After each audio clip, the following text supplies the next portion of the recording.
and 14. Let us begin with a little humor.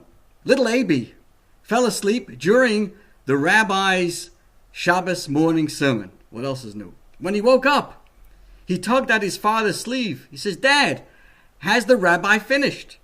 "Yes, he is finished, but he hasn't stopped yet." So welcome everyone today as we discuss our program for today. As you can see, some very, very important topics for our webcast today. Jerusalem, the capital in Israel and in one's head.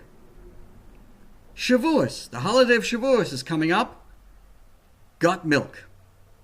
Let's first begin with Jerusalem.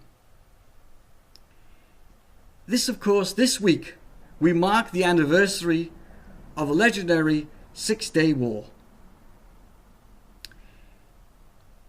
Little background. A few days before the war, when the whole Israel was on pins and needles, knowing well that the Arabs are poised to attack, Rabbi Shlomo Goren, the chief rabbi of the Israeli army, received an emergency phone call. It was from Yitzhak Rabin, Olav HaShalom, who at that time was the chief of staff. And he explained that the reason that Israel had not declared war yet was because two religious ministers in the government of the Mafdal party, these two ministers were opposed to launching an attack. Rabin asked him that he, as the chief chaplain of the Israeli Defense Forces, convince them to support the attack. And so Rabbi Goren indeed met with them on this issue, and they eventually also supported going out to war. On the second day of the war, Rabbi Goren arrived in Jerusalem, where Moti Gur, the commanding officer of the battle for Jerusalem, told him that in the meantime, the fighting was taking place in the East Jerusalem, but not in the old city. Why was this? Because the government didn't want to liberate the old city, because they were afraid of getting the Christians angry. Rabbi Goren was shocked to hear that. He tried to convince him that he had to do it, and that in the merit of this, he, Moti Gur, would go down in history for his part in the Jews controlling Jerusalem after 2,000 years. And so Rabbi Goren told him to issue an order to liberate the old city. And if he would sit in military prison for doing that, Rabbi Goren said he would join him. He would join him right in military prison. So over the course of 2 hours, Rabbi Goren tried to convince him. But Moti Gur wasn't convinced.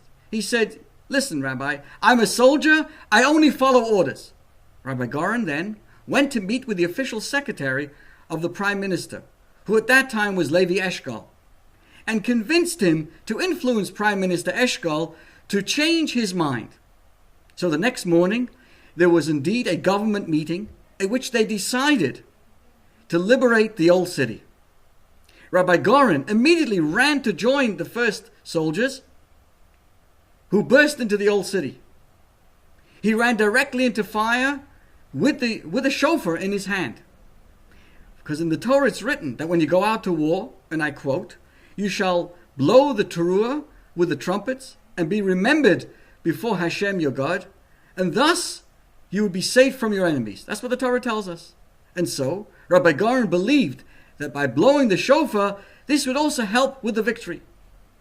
The commanding officer saw him running into the direction of the Lion's Gate, which is into the old city, and he shouted at him, "They're going to kill you! Get over there! Get next to the wall and stand against the wall!" But Rabbi Goren kept running. So then the commanding officer ordered one of his men to go grab Rabbi Goren and physically pin him to the wall. But Rabbi Goren shouted back at him, "I am the highest ranking person here, and no one will stop me." So Rabbi Goren kept running and got to the Temple Mount, where he found two paratroopers who showed him the way to, of course, to the Kotel, to the Western Wall, which of course was very narrow in those days. They walked down some steps. They got to the path that led to the kotel. But the gate to the kotel was locked. So together, all three Israeli soldiers pushed and broke open the gate. And they went down into the kotel. And they went down into the plaza. What did Rabbi Goren do? He read a chapter of Tehillim of Psalms out loud. He blew the shofar. And of course, the photo of Rabbi Goren blowing the shofar at the kotel has now become very famous. It became instantly famous throughout the world at that time, even without Instagram and Facebook. It became all over the world, and of course became a key part of the history of the Six-Day War. What I want to share with you is what the Talmud tells us about Jerusalem. The Talmud tells us there are 10 things that are very unique that was said about Yerushalayim, meaning there are 10 laws that specifically deal with Jerusalem, the capital of Israel. Things that in other cities are permitted, but in Jerusalem would be unfitting. I'd like to share with you a few of this list. What are they? We don't make garbage dumps in her. Every city is a place where there's garbage. And the Talmud tells us, Ein oisim ba ashpasais, that in Jerusalem you don't make dumps, garbage dumps. It's true today as it was true then. You know, in Jerusalem, landfills or garbage dumps are forbidden. Garbage has to be removed outside its walls. Number 2, another listing in the Talmud. We don't make furnaces in her.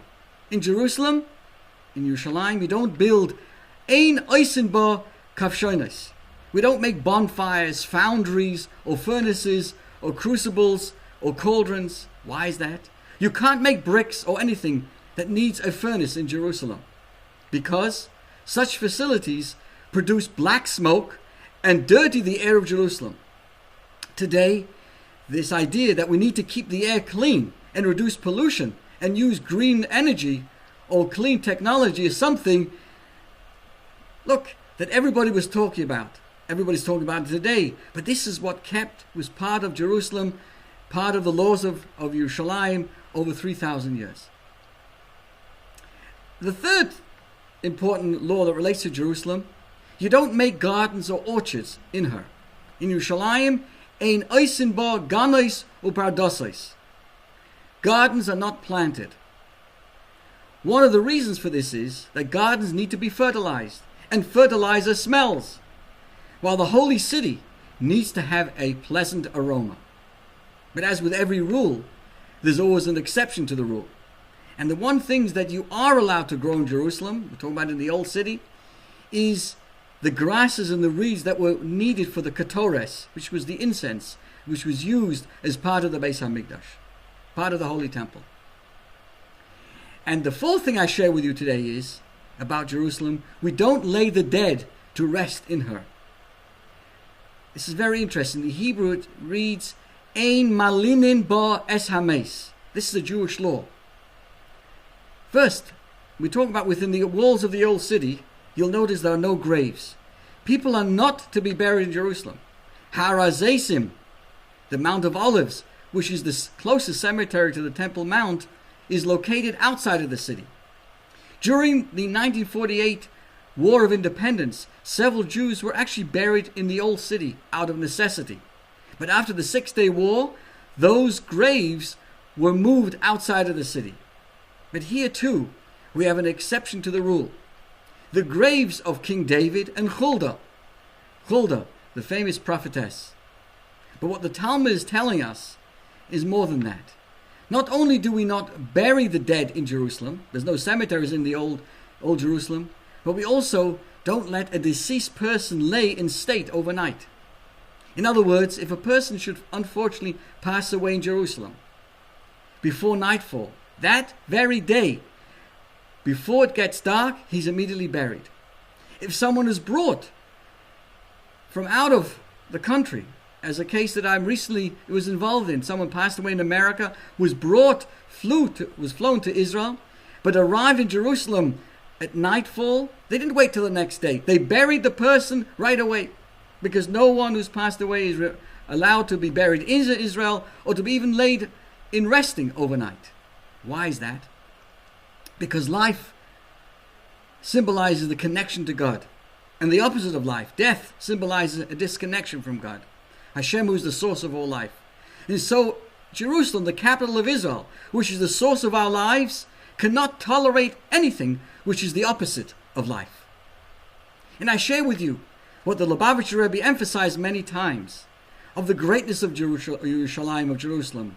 It's not only a geographical location, the capital of Israel, but a symbol of a concept, of something much deeper. Yerushalayim in Hebrew, Jerusalem, is comprised of the words Yireh Shalem, which translates complete reverence.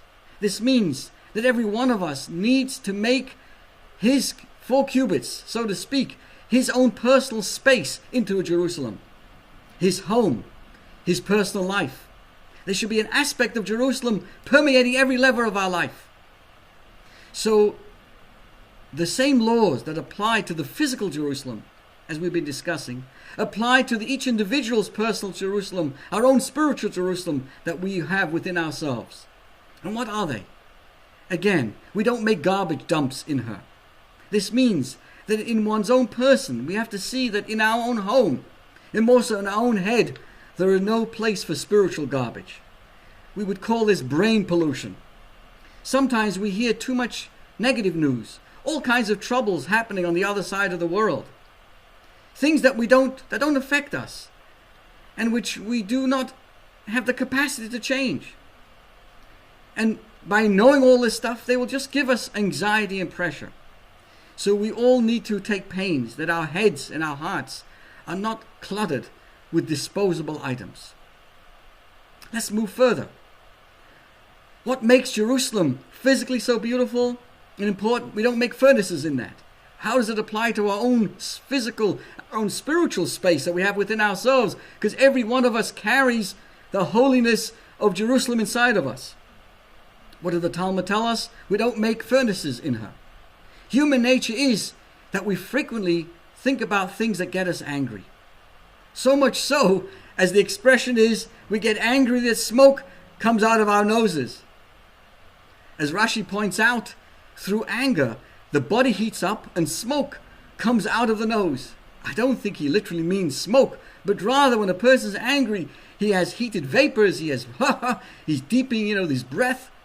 And the Talmud is telling us that one who wishes to build a Jerusalem in one's heart must take pain that there are no furnaces in his heart, that he has no anger and there's no rage. The mind must dominate the heart. Let's move on. The next aspect that makes Jerusalem so beautiful, we don't make gardens or orchards in there. Why? Because we said before, we explained, because gardens require fertilization. And because we need to fertilize them, and that can cause a bad smell. Each of us needs to see that he or she gives off a pleasant aroma, meaning that people around him or her feel relaxed and comfortable in his or her presence. There are all sorts of perfumes and colognes, that people spray on themselves so that they give off a pleasant smell. And the same thing goes spiritually as well. What does it mean? Simply to be nice to others. And more than that, to share with him or her the pleasant aroma of what Torah and what mitzvahs are all about. And finally, the last lesson of Jerusalem is we don't lay the dead to rest in her. And the Rebbe explained this in detail at the Farbrengen some time ago, that death is the opposite of life. And that is something that Jerusalem cannot bear. Sometimes a person gets into a depression, a melancholy, or a despair. All of these things all symbolize absence of life. The person is likely to be still on his feet, but essentially a walking dead man. The Talmud tells us we don't lay the dead to rest in Jerusalem. If a despairing thought speaks or sneaks into one's mind, the person's forbidden to let it go even for one night. Got to get rid of it. He's got to bury it. Before he goes to sleep, he must rid himself of that direction, of this thought. He has to get himself back into the optimistic view of what life and go to sleep in good spirits. Like every marriage expert will say, a couple cannot go to sleep in the middle of a fight. They cannot allow one night to go by, in a state of friction. And that's the same. It's the same thing with melancholy, depression, despair. They all symbolize a spiritual death. And you can't lay the dead to rest. In Jerusalem, that is your mind, and in your heart, it has to be that positive, that uplift, that simcha. And so, my friends, as we remember Yom Yerushalayim, as we remember the 6-day war, reminding ourselves that we must build Yerushalayim, not only in terms of Yerushalayim, the capital in Israel, but of course, our own personal Jerusalem inside of us. And in the merit of rebuilding our own real Yerushalayim in ourselves, that'll speed up the rebuilding of the real Yerushalayim speedily in our days with the coming of Mashiach. Amen. So my friends, think about this, the importance of Yerushalayim. Stay supported, appreciate what Yerushalayim represents, not only in the physical sense, geographical sense in the land of Israel, but also within ourselves. All of us within ourselves can create that Yoreh Shalom, that complete reverence, that space of holiness that has no garbage, that has no foul smells, that has no furnaces, a place filled with happiness and joy. May it always come to us in that sense. Let us now move on to the next. Let's take a look at our screen as we focusing on subject number 2, Shavuot. The holiday of Shavuot is coming up. Will be on June the 3rd in the evening, all day June 4th, and the 5th, Wednesday or Thursday, will be the holiday of Shavuot on June the 4th and the 5th. And here I am today to share with you what I would call good news and bad news. The bad news is that on the holiday of Shavuot, there's no cholent. The good news is there's going to be plenty of cheesecake and ice cream instead. So if you're looking forward to something nice and hot, let me forewarn you that the food that we eat on Shavuos is ice cold. Even the blintzes are starting to get cold. So my question today is, why is it that we eat ice cream on this holiday of Shavuos? Cheese blintzes. Why is this? Every holiday is celebrated with meat dinners, sometimes with 4 meat dinners, chicken. In fact, you may know, it's actually a mitzvah to eat meat on Jewish holidays. The Jewish law dictates that a celebration is complete only when the celebrators, all of us, partake of meat and wine. So why is it on Shavuos do we go out of our way to eat dairy desserts instead of just a meat meal? And of course, we all know some eat it in the morning as part of a kiddush. Some people actually have an all milchik meal. So what is it? What's the background? The truth is that the dairy desserts do not replace the meat meal. We will eat a proper meat lunch when we get home. Typically, in the synagogue, they have like a luncheon with milchik items. We certainly don't dismiss eating meat on the holiday. But why? What's the significance of these dairy desserts? So the question still stands. What is the meaning of the custom to eat dairy on Shavuos? And I share with you several reasons for this custom. The first reason is the Torah was given on a Shabbos, on Shabbat.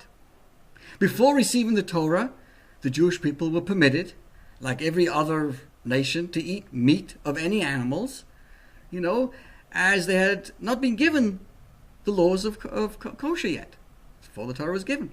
Therefore, when they did receive these laws, the laws of keeping kosher, their pots, the pans, and all of their dishes were immediately deemed treif. And since it was Shabbos, and they could not kosher their kitchens or slaughter kosher meat, having no other choice, the Jewish people at that time ate only dairy on that Shabbat. And so we eat dairy on Shavuot to commemorate that fact. Reason number one. Reason number two. When Noah emerged from the ark, God gave him the right to eat meat, which until that time they'd been forbidden. Up until that time, they were all vegetarian. So Noah was given permission, you can eat meat. And there was one condition though. It is forbidden to eat a limb from a living animal. The Jewish people, being especially scrupulous, feared that milk fell into the category of eating from a living animal. Right? It comes from the animal. Maybe it's like a like this limb from a living animal. However, at Matan Torah, they heard God praise the promised land, Israel, as a land flowing with milk and honey. They understood that milk is okay. It's okay to consumption. Otherwise, flowing with milk would not have been much of a praise. So therefore we eat dairy today, for it was on this day that we discovered that milk is permissible. As opposed to earlier on, they were concerned and they did not have the milk up until that time at Mount Sinai because they thought, until it was clarified, that it was part of the limb of the living animal. Therefore they didn't drink. So the first time they had milk was after Hashem promised us the land of Israel, and of course this became clarified at Mount Sinai. Let's move on now to the third reason of why we have milk on Shavuos, milk and milk items. Moses was born on the 7th day of Adar. Right? He was born premature. 3 months later, the 7th of Adar, you fast forward, what brings us? 7th of Adar, 7th of Nisan, 7th of Iyar, and the 7th day of Sivan. What's the 7th day of Sivan? 3 months later, that is Shavuos. That's when his mother, Yocheved, felt that she could no longer hide Moses from Pharaoh's soldiers. And therefore, that's when Moses was put into a basket. As we often say here, Moses was the first basket case. And there he was in the basket on the River Nile, on the exact date, 3 months after his birthday. And there was a crying baby found by Pharaoh's daughter, who took pity on him. Assuming that he was hungry, she hired Egyptian wet nurses, but he would not take their milk, for he was destined to speak with Hashem face to face. Now, since this event, this story of how Moses was attempted to be wet nursed, to be nursed, this happened on the 7th day of Sivan, Shavuos day. Therefore, we eat on Shavuos milk items to commemorate that day. And by the way, this should also stand as a powerful lesson for each of us. Even as a young child, everything our children eat can affect their relationship with God. And it remains with them even when they grow older. And here we see how the effort made by Pharaoh's daughter to give him to drink, and he refused it. And that's how his sister stepped in, and of course with Miriam. But again, the actual date of when Moses was found in the basket, rescued by the Pharaoh, and attempted to drink, to be nursed, was the same date as Shavuos. Now let's move on to a fourth reason. A very special one. King Solomon compares the Torah to milk when he writes, "Honey and milk are beneath your tongue." These are words from the Song of Songs. Now, sweet honey is a very appropriate way of comparing it to Torah. It is sweet honey is, in a sense, reflects what Torah is all about.